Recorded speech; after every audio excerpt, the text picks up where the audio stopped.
Boa noite, pessoal. Dando continuidade ao nosso curso da Oncologia Gastrointestinal, hoje a nossa reunião é do grupo de peritônio e a gente vai falar hoje sobre como diminuir estomas em cirurgias citorredutoras. Como é que tudo isso começou? A gente tem o nosso Centro de Doenças Peritoneais, aqui há 11 anos que a gente montou o centro aqui, 11 para 12 anos, e eu tive a oportunidade, há uns anos atrás, de ter frequentado o serviço do Dr. Pedro Barrios Sánchez, em Barcelona. O Dr. Pedro Barrios é um exímio cirurgião, ele é um cirurgião extremamente capaz, e ele desenvolveu uma técnica de anastomoses para minimizar o risco de fístula, e com isso a gente, numa cirurgia citorredutora, é muito comum a gente acabar fazendo ressecção coloretal. Devido à própria dinâmica do fluido peritoneal, os ligamentos, é muito comum a gente ter carcinomatose na válvula ileocecal e no ligamento sigmoidiano. Então é muito comum paciente que tem carcinomatose precisar de uma ou duas anastomoses, ou eventualmente até mais. Então, é muito comum que o paciente, às vezes, quando tem uma ou duas anastomoses, saia da cirurgia com uma ileostomia. O trabalho do Dr. Pedro Barros é um trabalho inédito, é um trabalho muito importante, porque esse trabalho permite que a gente possa fazer a citorredução de maneira correta e a gente faça menos estoma. É lógico que taxa zero de estoma não existe, mas a gente diminui muito os riscos de estoma. Então, para falar sobre a técnica de Barrios, eu vou chamar o doutor Matheus Castelo Prudente, que é fellow aqui do Departamento de Oncologia Gastrointestinal da BP, ele é cirurgião oncológico já formado, e ele vai falar para a gente sobre a técnica de Barrios, vai apresentar alguns vídeos, e depois eu vou chamar a doutora Bruna Latrônico Palma, que também é uma excelente cirurgiã, ela é do nosso grupo de peritônio, trabalha com a gente. É um prazer ter a Bruna aqui e o Matheus também. O Matheus eu conheço há pouco tempo, mas é como se ele fosse apesar de ser fellow do departamento inteiro, é como se ele fosse do nosso time, que a gente gosta muito dele também. Então, eu chamei duas pessoas que têm bastante já experiência e que vão falar, a Bruna vai falar sobre a experiência do nosso grupo com a diminuição de estomas, tanto para cirurgia com e sem HIPEC. Então, eu vou começar com o Matheus, para a gente não se alongar muito. Obrigado, pessoal. Obrigado, doutor Arnaldo. Boa noite a todos. Então, hoje, a minha missão vai ser falar sobre a diminuição dos estomas nas cirurgias citorredutoras. Como o doutor Arnaldo muito bem disse, as fístulas intestinais são as complicações mais temíveis dos cirurgiões que lidam com peritônio. Elas estão correlacionadas com alta morbidade e aumento dos custos em saúde. E, além disso, claro, a piora de vida do paciente e o pior desfecho oncológico desses pacientes. Então, pensando nisso, ponderando o risco de fístula intestinal, que a gente começa a pensar na confecção de estomas para evitar essa mortalidade relacionada com as fístulas intestinais. Os fatores de risco para o desenvolvimento de fístulas são bem conhecidos. Dentre os fatores pré-operatórios, nós podemos listar alguns, como obesidade, status nutricional, tabagismo, alcoolismo, a própria diverticulite ou doença diverticular, anemia, o paciente que foi exposto à radioterapia prévia, o risco cirúrgico aumentado desse paciente está relacionado com pior desfecho, e, claro, o uso de antiangiogênicos tão comum na prática de oncologia. Os fatores intrínsecos da cirurgia, do procedimento cirúrgico, a gente pode encontrar o estadiamento tumoral, principalmente o estadiamento T, o volume tumoral e o grau de infiltração desse tumor, as transfusões intraoperatórias, a duração do procedimento cirúrgico, o número de anastomoses que esse paciente vai precisar e a experiência de cada equipe que a gente pode avaliar por cirurgias citorredutoras ano. É claro, a gente não pode deixar de falar da técnica operatória. Foi pensando na técnica operatória que um dos cirurgiões mais experientes da Europa, Dr. Pedro Barrios, resolveu publicar a experiência dele nesse estudo que analisou durante 11 anos as anastomoses intestinais coloretais que o Dr. Pedro Barrios desenvolveu em Barcelona. Então, foi um N de 1.193 pacientes. Esses pacientes tiveram um critério de inclusão, foram incluídos quando tinham um câncer abdominopélvico com carcinomatose peritoneal e eram candidatos para a cirurgia citorredutora com ou sem HIPEC. Importante ressaltar que essas cirurgias eram cirurgias com intenções curativas. O objetivo do estudo era avaliar a segurança da anastomose coloretal, apesar dele ter feito não só anastomoses coloretais, mas também ileocólicas, como ele vai listar no estudo. E ele classificou as complicações, as fístulas coloretais, em 3 tipos. As fístulas tipo A, que seriam aquelas que a gente adotava uma conduta conservadora para tratá-las. As fístulas tipo B, que são aquelas que necessitavam de algum tipo de intervenção, mas que não era uma intervenção por laparotomia. E a fístula tipo C, que era aquela que necessitava de laparotomia. Então, ele dividiu esses pacientes em 2 grupos, o grupo 1 de citorredução isolada e o grupo 2 de pacientes com citorredução e HIPEC. Então, falando um pouco da técnica desenvolvida pelo Dr. Barrios. Essa é uma técnica que utiliza grampeador circular. Ela pode ser feita tanto para anastomoses terminais e terminolaterais ileocólicas, quanto para anastomoses terminais coloretais. E ela baseia-se em alguns princípios. De primeiro, no caso das anastomoses coloretais, realizar uma boa liberação do coto distal do reto, né? Realizar a limpeza daquela gordura que fica sobre o coto, fazer uma sutura, passando pelas orelhas da linha de grampo, para a gente poder minimizar a interposição das linhas de grampo ao realizar o grampeamento circular.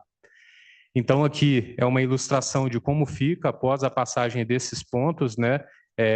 Ele faz um nó em direção ao pino central para que essas orelhas se recolham e a gente possa prosseguir com um grampeamento circular. O aspecto final, após uma sobressutura de toda a circunferência da linha de grampo, é esse, né? Com suturas separadas. E esse é o aspecto que a gente não quer encontrar, que são as orelhas expostas ao lado da anastomose, né? A interposição das linhas de grampo, como na segunda imagem, e também ali na terceira imagem, mostrando justamente onde são os pontos mais comuns de fístula, quando há exposição dessas orelhas. Então, como dito antes, foram 2 grupos divididos, né? O primeiro grupo com citorredução isolada, o segundo grupo de citorredução com HIPEC. Interessante notar que uma grande população de mulheres, né, por conta também do acometimento das neoplasias ginecológicas com carcinomatose, e dentro da população do estudo, a localização de tumor primário, que foi mais encontrada, em 44%, foi a localização de cólon, reto e apêndice, seguida de tumores ginecológicos, pseudomixoma peritoneal, mesotelioma e, por último, esôfago. Os pacientes também foram classificados quanto ao risco cirúrgico, 80% dos pacientes ASA 2 e 20% dos pacientes ASA 3. E também pela quantidade de transfusão intraoperatória, sendo que 20% desses pacientes precisaram de transfusão de concentrado de hemácias e 13,5% precisaram de transfusão de plasma. Então, aqui, ele lista quais foram as principais anastomoses envolvidas em cada grupo. A gente vê que o grupo 2, o grupo de citorredução com HIPEC, teve um enorme número de necessidade, né, de realização de anastomoses coloretais, ilioretais, iliocólicas e até de intestino delgado e, por vezes, urinárias, esôfago-gástricas. Então, ele lista nessa tabela o número de procedimentos realizados. E quais foram os resultados dessa análise dos 11 anos da experiência do Dr. Barrios? Ele viu que os tipos de anastomoses digestivas mais comuns foram, né, as anastomoses coloretais e ilioretais, né? Ele teve no grupo com citorredução isolada 2 fístulas em 99 pacientes e no grupo com HIPEC 1 fístula, totalizando aí o 0,8% de taxa de fístula nos 2 grupos. É um índice muito baixo, né? Como eu havia explicado, dessas 3 fístulas, uma foi A, uma foi B, uma foi C, ou seja, uma não precisou de intervenção, a outra uma intervenção sem cirurgia, a outra precisou de cirurgia. Já anastomoses ileocólicas foram 2 fístulas no grupo de citorredução, 3 fístulas no grupo de citorredução com HIPEC, com uma porcentagem de 1,6%, também uma taxa muito baixa. Ele lista também uma fístula no grupo de HIPEC, que precisou de uma anastomose esôfago-jejunal, que foi necessária só uma intervenção sem cirurgia. E as taxas de reoperação, né, desses pacientes, que 2 precisaram ser reoperados por fístulas coloretais, totalizando 0,55%, baixo 1% novamente, e anastomose ileocólicas, 2 no grupo com citorredução e 1 paciente no grupo citorredução com HIPEC, totalizando 0,97%. Então, os resultados analisados agora para as anastomoses coloretais seriam que no grupo 1 tivemos 2 fístulas, uma tipo A, uma tipo B. Reoperação também contando as não correlacionadas com as fístulas, com fístulas anastomóticas. Foram 5 pacientes com hemoperitônio e 3 pacientes com obstruções intestinais. Um paciente evoluiu a óbito por conta de disfunção orgânica múltipla, que ele registra que não foi correlacionada com sepse de foco abdominal. Já no grupo de citorredução com HIPEC, tivemos uma fístula tipo C, que é aquela que precisa de relaparotomia, e totalizando, então, um de 263, 0,38%. Um óbito foi listado por uma pneumonite secundária ao uso de oxaliplatina. Então, se a gente misturar os 2 grupos, né, para fazer as contas, a taxa de fístula dele, nesses 1.193 casos, que necessitaram de anastomose coloretais e ileocólicas, totalizaram 374, 3 fístulas, então 0,8%. A mortalidade em 90 dias foi de 0,25% e nenhuma anastomose evoluiu com estenose no follow-up. Então, um caso clínico para ilustrar um pouco, para a gente poder ir para a descrição técnica no vídeo, é uma paciente feminina de 62 anos, ECOG 0, de patologia prévia, ela tinha apenas dislipidemia, um diagnóstico de um carcinoma seroso de alto grau, que foi submetido a uma citorredução primária em outro serviço. Ela foi encaminhada para a quimioterapia adjuvante, mas passou conosco no grupo para a segunda opinião. Ela foi indicada uma citorredução com HIPEC, no protocolo da doutora Vandril, com cisplatina 100 mg por metro quadrado em 90 minutos, associado ao protetor, nefroprotetor, tiosulfato de sódio. Então, esse daqui é o cálculo do PCI da paciente. Vemos que tinha um PCI de 15. Então, eu vou dar seguimento ao vídeo, que o doutor Arnaldo ilustra o caso. Bom dia, pessoal. Para esses pacientes sérios femininos, a gente vai fazer uma citorredução do HIPEC. Essa paciente foi submetida a uma citorredução, entre aspas. Olha o tamanho da incisão da citorredução. A doença peritoneal do abdômen inteiro. Olha meu dedo aqui em cima. Deveria ter sido aberto daqui até aqui, para que a gente pudesse ter um inventário rigoroso de uma citorredução adequada. Então, não fez uma citorredução adequada, só pelo tamanho da incisão, a gente viu que não fez uma citorredução adequada. A gente vai ter que abrir do epigastro até aqui embaixo. Obrigado. Seguimos agora com um aspecto intraoperatório, após a dissecção peritoneal, com o peritônio todo encapsulado. Vamos lá. A gente está dissecando todo o saco peritoneal. O paciente tinha uma hérnia e tem umas alças aderidas na hérnia. Olha. Então, nós vamos agora tratar tudo isso aqui. Olha. Tem alça aderiva na hérnia. Isso aí, pessoal. Valeu. A gente está dissecando. Aqui o aspecto após a ressecção. Citorredução com câncer de ovário, citorredução PCI de 15, citorredução CC0. Observem vocês o fígado, efeito peritoneal parietal total, estômago, o mesocólon, o colo transverso. O que nós vamos mostrar primeiro para vocês aqui? Eu vou puxar o estômago. Aqui embaixo, o baço na minha mão, todo dissecado. Olha, fizemos uma interna radical e fizemos, pessoal, uma peritoneectomia subdiafragmática à esquerda, como vocês podem ver aqui, ó, totalmente feita a peritoneia. Observem vocês aqui, olha, que bonito, a veia crênica desembocando na veia hepática. Olha a veia hepática esquerda aqui, ou a veia hepática comum, né, do tronco, olha. E aqui a gente consegue ver melhor. Olha aqui o esôfago na minha mão, né? O esôfago na minha mão aqui, todo o estômago secado, aumento menor, olha, busto aumentalis. Segmento no próximo vídeo para a descrição da bursa aumentalis. A gente levanta o lobo caudado, como vocês estão vendo aqui, ó, o pilar diafragmático, a cava, ó, busto aumentalis totalmente limpa, o pâncreas, a artéria esplênica, aqui o pâncreas todo secado. Aqui a pequena curvatura, ó, fizemos uma mentectomia menor, uma mentectomia maior. Quando a gente puxa aqui, a gente consegue ver a veia gástrica esquerda, a coronária estomática, a artéria gástrica esquerda, ó, todo o platô pancreático, aqui no fundo, o pâncreas, o baço preservado, toda a peritonectomia. Aqui a gente abriu a ponte hepática, ligamos a ponte hepática aberta, ligamos o ligamento redondo lá dentro. E aqui, como o doutor Ronaldo estava mostrando, ali está a HC da direita. E aqui embaixo, gente, a gente consegue ver aqui embaixo a artéria gastroduodenal passando aqui embaixo. Já passa aqui embaixo a gastroduodenal. Perfeito. Para não fazer um vídeo daqui, a gente levanta logo.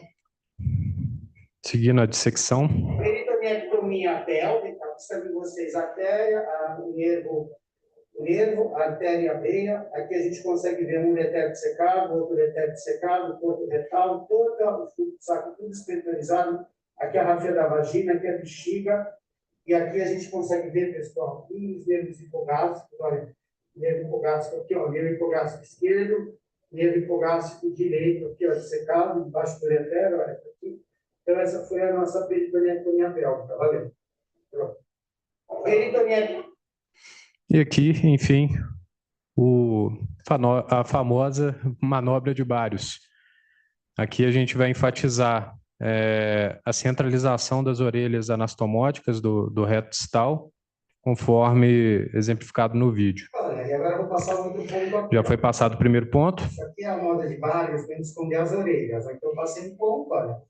O ponto eu passei dali para cá, daqui para lá. Agora a doutora Bianca pode abrir a haste, pode abrir essa haste aqui. Isso é importante para a técnica de Barros, ó. Pode vir, professora. Maravilha. Pronto. Agora, antes do Ronaldo fazer o clique, eu preciso esconder as orelhinhas, que é a técnica de Barros, ó. Guarda essa agulha para mim, por favor, ó. Ó, guarda aqui, ó. Eu vou amarrar aqui, ó. Que é a técnica do Dr. Vargas, ó, esconder as orelhinhas, olha. Eu joguei as orelhinhas para dentro aqui, olha. Opa. Isso aí. Eu joguei as orelhinhas para dentro, ó. Tesoura, por favor. Com isso, eu joguei as orelhinhas para dentro. Agora pode clicar, ó. As orelhinhas ficaram para dentro. E agora nós vamos desrodar isso aqui. Pode fechar, por favor. Vem fechando. Dá uma Alice para mim, por favor. Dá uma Alice, por favor. E só um pouquinho. Perfeito. Isso pode vir fechando. Maravilha. Perfeito, ó. Então, as orelhinhas ficaram para dentro, ó. Não ficou nenhuma orelhinha na lateral, nem aqui, nem ali.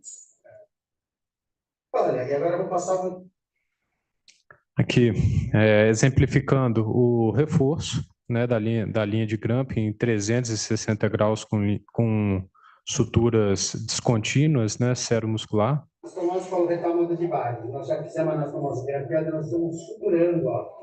Já estou aqui, ó, vou fazer 360 graus de ponto separado, seromuscular, o reto e o cima. Anastomose coloretal.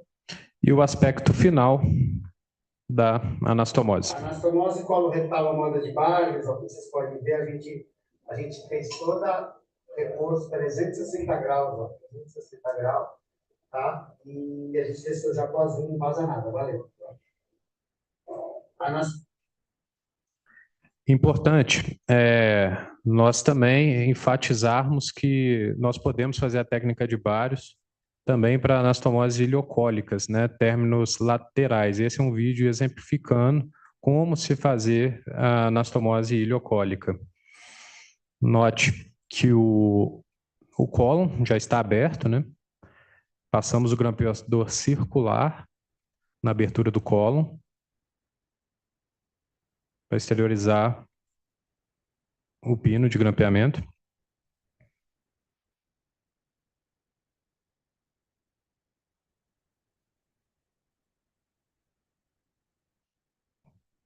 Importante notar que nessa anastomose não há o perigo de sobreposição de suturas, né? Porque o grampeamento na hora de fechar o cólon vai ser externo. Mas utilizamos os mesmos princípios. Colocamos, né, a ogiva no ilho, fechamos e depois de passar o grampeador circular no cólon, acoplamos para poder fazer o grampeamento.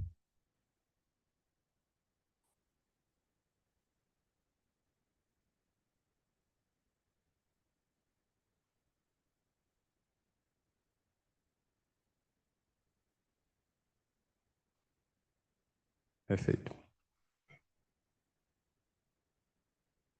Então, esse é o grampeador sendo retirado, certo? Pela abertura do cólon.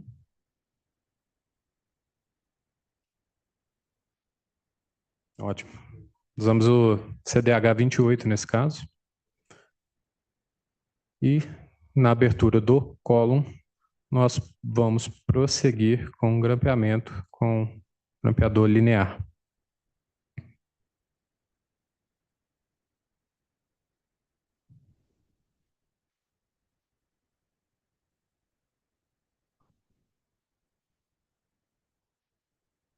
Vamos mostrar aqui o aspecto final.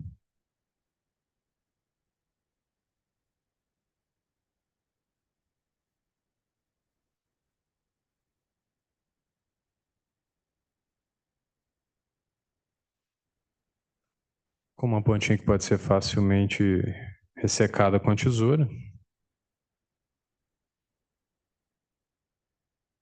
E seguimos com a sobressutura, assim como foi feita na anastomose coloretal.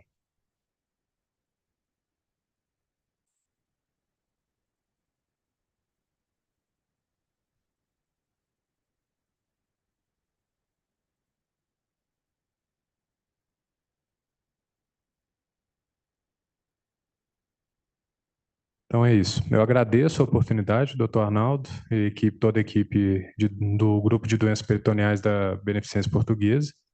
E passo agora a palavra para a doutora Bruna Latrônico. Obrigado.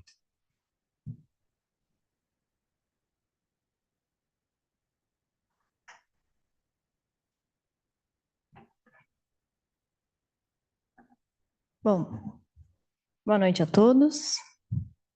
Eu trouxe aqui para vocês um trabalho que a gente levou para o PSOG de 2023, demonstrando justamente essa experiência do nosso serviço. Na ocasião, esse levantamento foi feito num espaço curto de tempo, se eu não me engano, é uma série de 4 anos. E eu vou falar aqui para vocês, vou demonstrar para vocês os valores que a gente teve na nossa própria experiência do grupo, tá? Então, só ressaltando o que o Matheus falou para a gente, né? A técnica de Barrios que a gente adotou aqui é justamente essa demonstrada aí pelos vídeos. É realmente um momento da cirurgia que a gente já sabe o passo a passo, está bem padronizado entre todos nós. E é essencial, então, evitar o cruzamento das linhas de grampo, garantir um disparo adequado do grampeador, né? Evitar giros, evitar movimentos muito bruscos, né? Fazer a sobreestrutura manual dos cotos, né, dos cotos laterais e esse ponto especial da invaginação do coto retal na coloretoanastomose, como foi mostrado no vídeo, e essa sobreestrutura, que é o reforço anastomótico, né, quando factível. Por quê? Porque às vezes, quando você faz uma anastomose num reto bem baixo, às vezes é difícil fazer essa sobreestrutura 360 graus, mas a gente padroniza, pelo menos fazer anterior quando não dá, mas via de regra a gente consegue por conta já está muito bem, esses fios separados, a gente consegue fazer um giro, né, por trás da brecha. Então, geralmente é possível fazer a sobreestrutura, como parte da técnica de Barrios mesmo, tá? Então, trazendo para vocês a database que a gente já tinha daqui, a gente levantou os casos, então, no período de março de 2018 até dezembro de 2022. Selecionamos os casos só de citoredução e citoredução com HIPEC. Nessa série, eu acabei não dividindo os dois para fazer análise estatística, e depois vou mostrar para vocês a tabela, que tem algumas diferenças com a tabela do Barrios, tá? Mas o resultado é similar. Aqui a gente excluiu os casos que a gente faz para colectomias ou cirurgias isoladas para colo retal, mas atualmente a gente anda usando A ilho reto, principalmente, desculpa, a ilho transverso grampeada, já também está padronizada para a colé direita nossa, né, mesmo fora de cito-redução, porque a gente realmente observou bons resultados, né? E como um período, né, de adoção da técnica de Barrios, a gente assumiu outubro de 2020 como um cut-off, para a gente ter justamente como comparar os desfechos nessas duas técnicas. Para incluir os casos para estudo, eu peguei aqueles casos que a gente obteve cito-redução ótima, então ou CC0 ou CC1, e excluímos as cito-reduções secundárias ou pós-PIPAC. Nessa ocasião, a gente quase não tinha pós-PIPAC, então acabou que a gente só deixou a cito-redução secundária de fora. E, obrigatoriamente, todos esses prontuários deveriam estar completos para que a gente avaliasse a descrição cirúrgica, qual foi a técnica utilizada. Então, inicialmente, a gente tinha um N de 166 casos em todo esse período. Foram 136 casos avaliáveis, né? Com uma população majoritariamente feminina, justamente pela predominância. O nosso serviço, anteriormente, no início, ele tinha essa predominância de tratar ovário. Hoje em dia, a gente vê mais...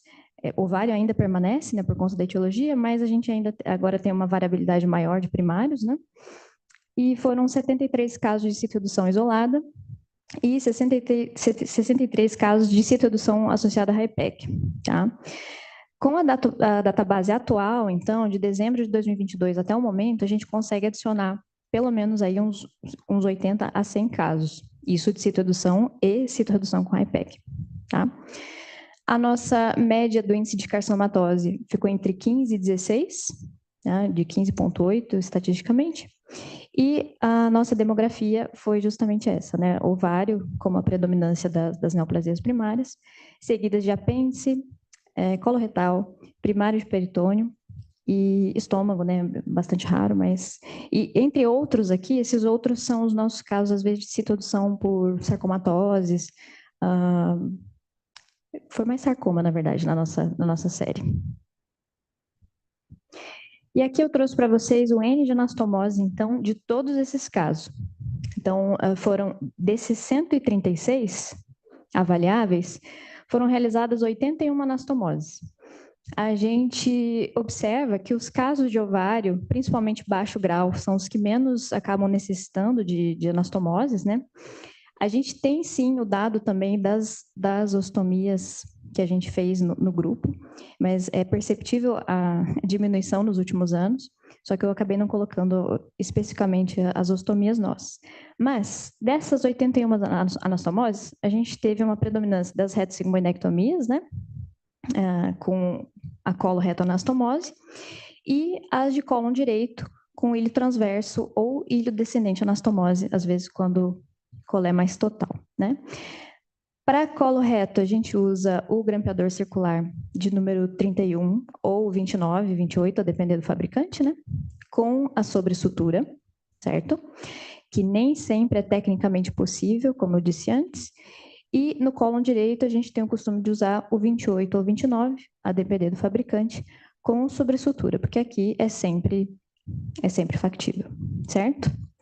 Então, e temos também dois casos de ilho reto anastomose, também do mesmo jeito do Barrios, né, usando o circular. Nós temos 33 anastomoses coloretais antes, né, da técnica padrão, e 27 após a adoção da técnica de Barrios. Para cólon direito, nós temos 8 com a técnica padrão, 10 com a técnica de Barrios, e 2 ilho reto eu mantive como técnica padrão, porque não estava no nosso scope aqui do objetivo. Então, esse caso foi excluído, foi só usado como totalidade do N. Tá? E vale ressaltar que alguns procedimentos têm anastomoses combinadas. Então, você pode ter 2 anastomoses na mesma cirurgia. E os resultados é aqui que difere um pouquinho da tabela do Barrios, porque essas taxas são baseadas no N da anastomose. Então, a gente acabou tendo um total de 8 casos de fístula, isso dá 8 em 136 casos, certo? Quando a gente faz a avaliação, então, dá cerca de 0,8%, se eu não me engano, é uma taxa bastante baixa. Mas aqui eu coloquei a porcentagem baseada no número de anastomose que a gente fez, certo? Então, um total de ocorrência de fístula de 8 em 81, totalizando 9%. Antecedente à técnica, nós tivemos 7 ocorrências e, posteriormente à técnica, uma ocorrência única, certo? Lembrando, esse é uma série que foi até dezembro de 2022. Atualmente, a gente já tem mais volume para atualizar isso aqui, né? Na ocasião, a gente realizou testes de correlação de Fisher, mas o N para um P significativo, infelizmente, é ainda baixo. Talvez agora, com a série nova e alimentada, talvez a gente consiga replicar os dados do Barrios, certo? Uma coisa visualmente bastante interessante, bastante importante, né? Também são as taxas de reoperação. Então, é costume nosso aqui, a gente observa que os nossos casos raramente são reoperados. Então, você veja, de 136 pacientes, 10 foram reoperados, tá? Dentre as anastomoses, 10 foram operados de 81, totalizando 7,46%. E 2 deles apenas por contaminação fecal e fístulas desbloqueadas, tá? Após o Barrios, a gente não tem esse dado ainda atualmente. Recentemente, a gente precisou tratar um caso até, a gente reabordou há pouco tempo, foram 2, né? Ou foi só ilho transverso, se não me engano? Foram 2 combinadas, a gente reabordou, mas mesmo assim era uma fístula tipo B, que talvez nem precisasse ser reabordada, né, por gravidade. E na nossa série nós temos uma mortalidade de 30 dias, a análise, né, de 2 casos em 136. Então, é uma mortalidade bem baixa, se não me engano, de 0,01 praticamente. Dentre as relacionadas a complicações da fístula, apenas um caso, um de 81 ou um de 136. Certo? Nenhuma depois da ocorrência da adoção do Barrios. Então, embora a gente não tenha um P estatístico, visualmente foi um ganho e uma mudança que motivou a nossa equipe a adotar. Para complicações, aqui não fiz testes específicos, né, de correlação, mas nós observamos também que a nossa taxa de complicação é parecida com a da literatura, né? Nós temos 41 casos de clavendin menor que 3A em 136 pacientes. Aqui a gente considera NPT prolongada, né, maior que 7 dias, infecções de sítio cirúrgico, deiscência de parede, brida precoce, alguma coisa assim, mas de tratamento conservador. Então, essa é a totalidade, majoritariamente, das nossas complicações. E complicações graves, maior que 3A, nós temos 11% dos casos. Tá? E aqui a gente exclui coisas que fazem parte do pós-operatório normal de citoredução ou citoredução com HIPEC, né? Então, um pouquinho de ilho metabólico, nutrição parenteral já para nutrição precoce, gasparesia, né, que é geralmente mais comum, a gente não coloca como clavendin, tá? Então, no nosso grupo, a gente tem essa tendência, a gente sabe que usar as ostomias ainda é uma estratégia que a gente tem que ter em mãos, obviamente, a gente pode lançar mão disso, né? Mas que o objetivo na citoredução e citoredução com HIPEC é de reconstruir primariamente, evitando deixar ostomia. Porque observacionalmente, no nosso grupo, e usando o Barrios como referência, né, a gente vê que o paciente tem um pós-operatório melhor e menores taxas de complicação. E agora, com a nova série, acredito que a gente consiga um P significativo. Tá bom? Obrigada. Tá bom? Vamos.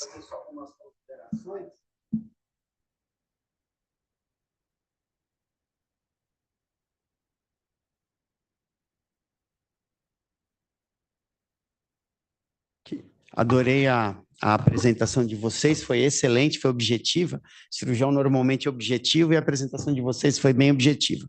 Bom, caso alguém queira fazer alguma pergunta para eles, eu vou dar um número de WhatsApp que vocês podem estar mandando mensagem, a gente tem um tempinho, a gente vai discutir tudo isso, a gente pode responder. É o 011 983 66 1010. Vou repetir. 011 983 66 1010. Se alguém tiver alguma pergunta, pode fazer que a gente responde. Bom, primeiramente, aqui na BP tem outros grupos que operam peritônio. Todos esses casos são do nosso grupo. Não, esses casos não são dos outros cirurgiões que eventualmente operam peritônio aqui também. Um outro dado importante, Latrônico e Matheus, da técnica cirúrgica, quando eu estive lá no Dr. Barrios, é muito importante que, às vezes, a gente, quando vai fazer a peritonectomia pélvica, a gente acaba dissecando o fundo de saco, tanto no homem quanto na mulher, e, às vezes, o coto retal ele fica bem na transição do reto intra para o extraperitoneal. O que o Dr. Barrios faz para alongar, entre aspas, o coto retal distal? Existe um ligamento retal posterior e inferior em direção à região do sacro e do cóccix. Então, com a mão ou com o elétrico, você solta o ligamento retal posterior, com isso o reto anterioriza e ele fica mais anterior, fica maior. Então, fica mais fácil de você entrar com o grampeador e fica mais fácil de você sobressuturar a moda de Barrios. Então, isso é uma dica importante. Na hora que vocês forem fazer a técnica de Barrios, vocês têm que soltar a gordurinha, às vezes a gente solta, às vezes o Dr. Barrios solta bastante, às vezes eu solto um pouco menos e a gente não tem tido problema com isso, mas é importante, na hora que for fazer a sobressutura, ter certeza de que o ponto no reto está pegando a musculatura do reto e não só a gordura periretal. Então, liberar a parte retroretal, tornando o coto retal um pouco mais alongado, facilita muito. A gente fez isso algumas vezes, então, para quem for fazer, vale a pena. Não é difícil, da maneira como o Matheus mostrou, acho que fica muito factível, e como o próprio Dr. Barrios disse, não se presta apenas para cirurgias citoredutoras,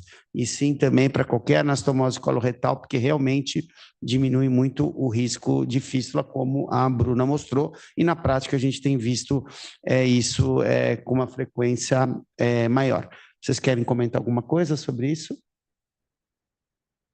Eu acho que a gente realmente tem uma taxa muito baixa de fístulas e eu sempre digo que o Dr. Arnaldo é corajoso, porque quando a gente tem fístulas em cirurgia de citoredução ou com peritonectomia, você tem que ter uma segurança muito grande da sua técnica para caso você tenha uma fístula, por exemplo, tipo A e tipo B, você ter a segurança de tratar esse paciente conservador.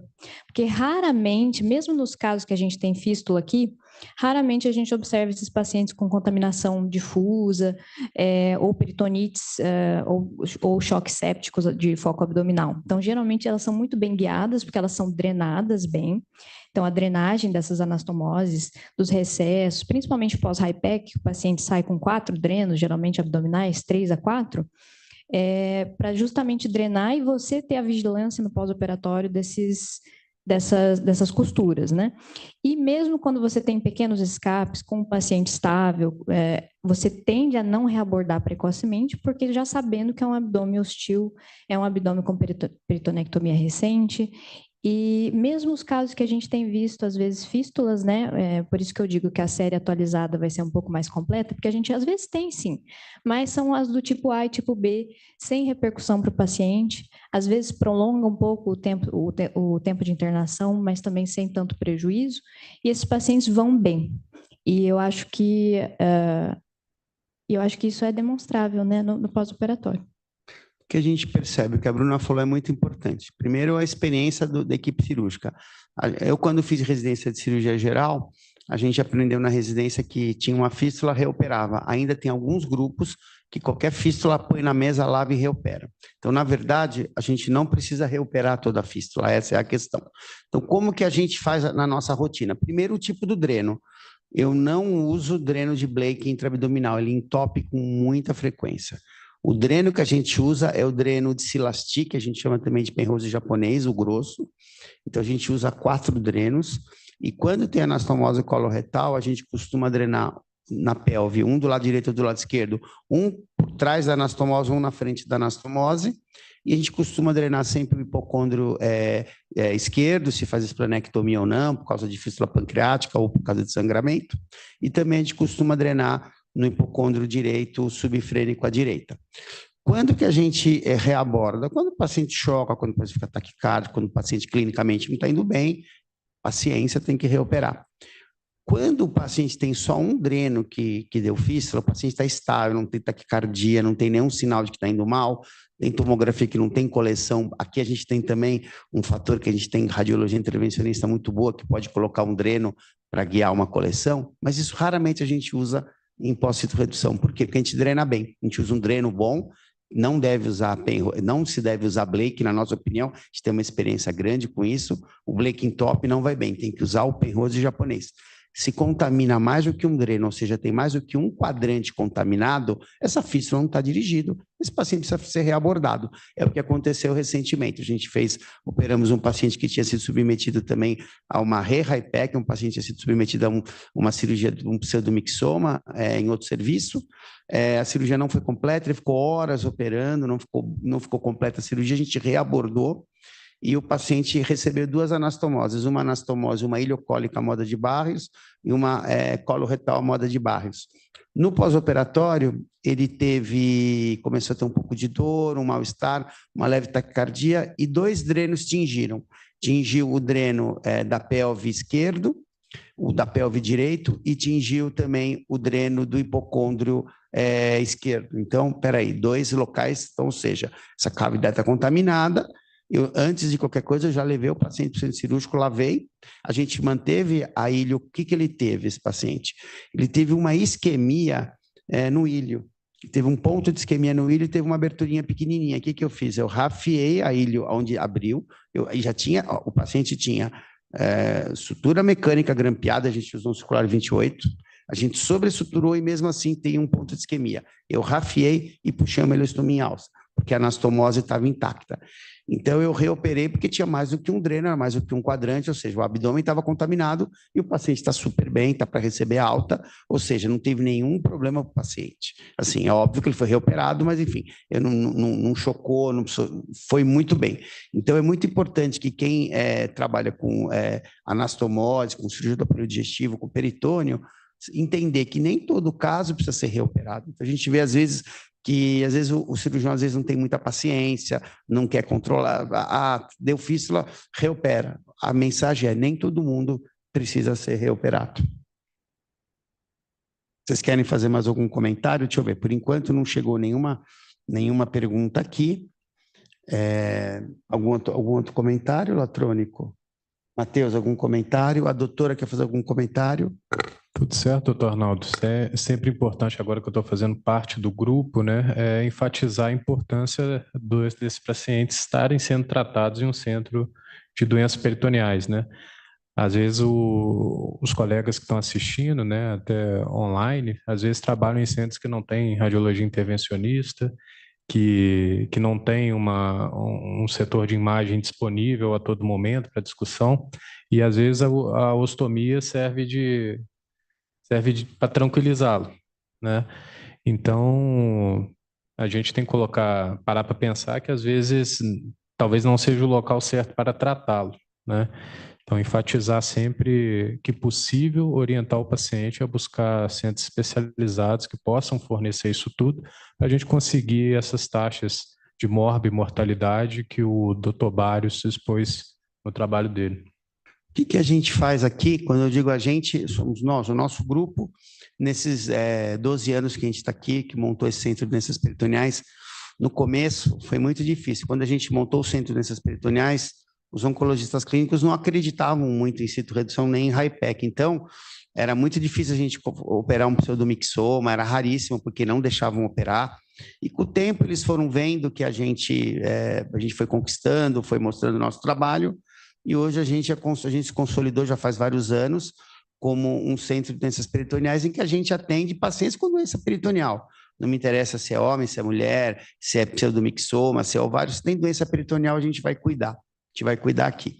Então, a gente oferece, além de citoredução com HIPEC, PIPAC, a gente também tem uma série grande de PIPAC aqui, acho que no Brasil o nosso grupo é o grupo que tem o maior volume de casos de PIPAC, a gente já teve 2 casos de conversão de mesotelioma, inclusive a gente vai publicar esses trabalhos, né, como case report.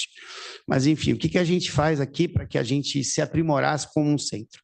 Primeiro, é um grupo que nós trabalhamos coesos, né, aqui no grupo. Todo mundo tem a mesma. Eu sou um pouco mais velho tirando o Ronaldo, que tem um pouquinho mais velho que eu, que também é do grupo, o Ronaldo Rego e o Guaraldo.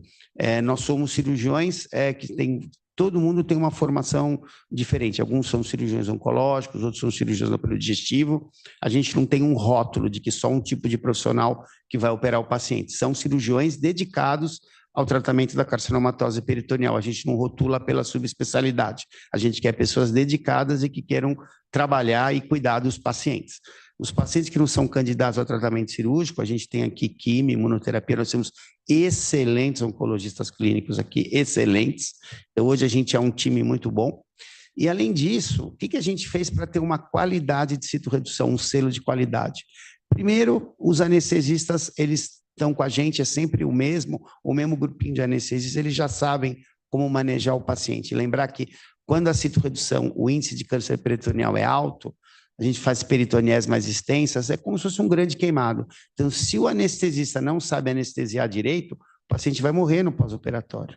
Às vezes não é a culpa da citorredução, às vezes é porque o paciente não foi bem manejado do ponto de vista anestésico.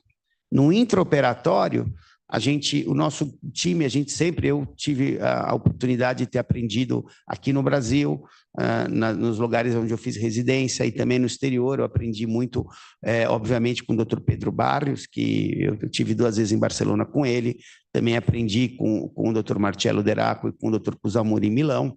Tive a oportunidade em Manchester, na Inglaterra, aprendi também com o grupo de Manchester. Então, a gente faz peritônia, a gente está sempre querendo ver como vai aos eventos. A gente teve ano passado no PSOG de Veneza, onde a Alatrônico apresentou brilhantemente esse pôster.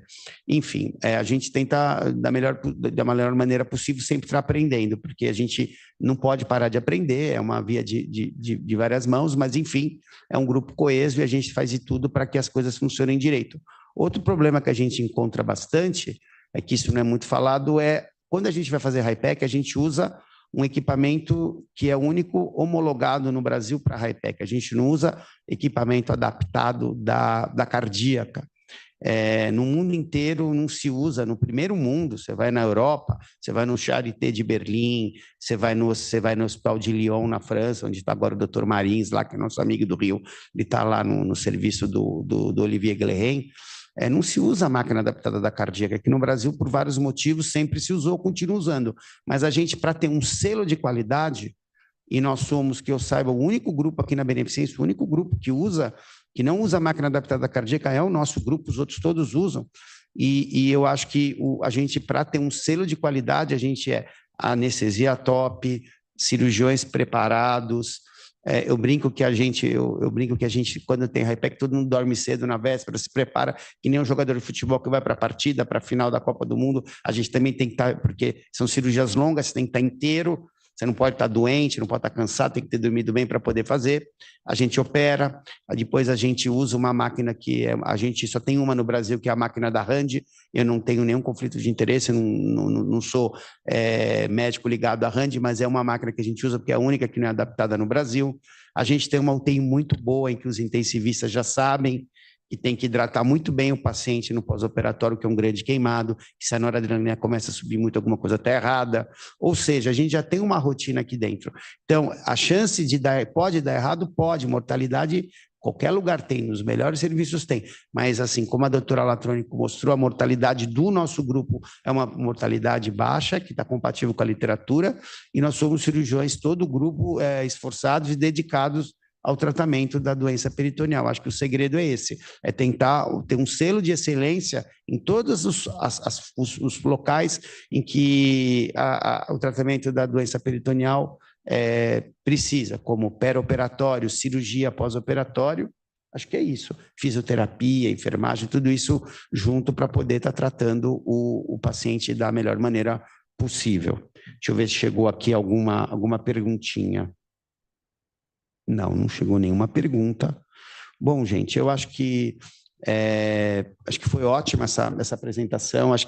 Espero que quem esteja nos ouvindo, que se não usa a técnica de Barros, pode começar a usar. Se alguém precisar de alguma ajuda, a gente está à disposição para mandar vídeo, para, enfim, discutir. Eu acho que para os pacientes é muito bom. A gente tem que agradecer muito ao Dr. Barrios, que é um cirurgião super cirurgião um dos cirurgiões mais brilhantes que eu já vi operar na minha vida. Gente, muito obrigado.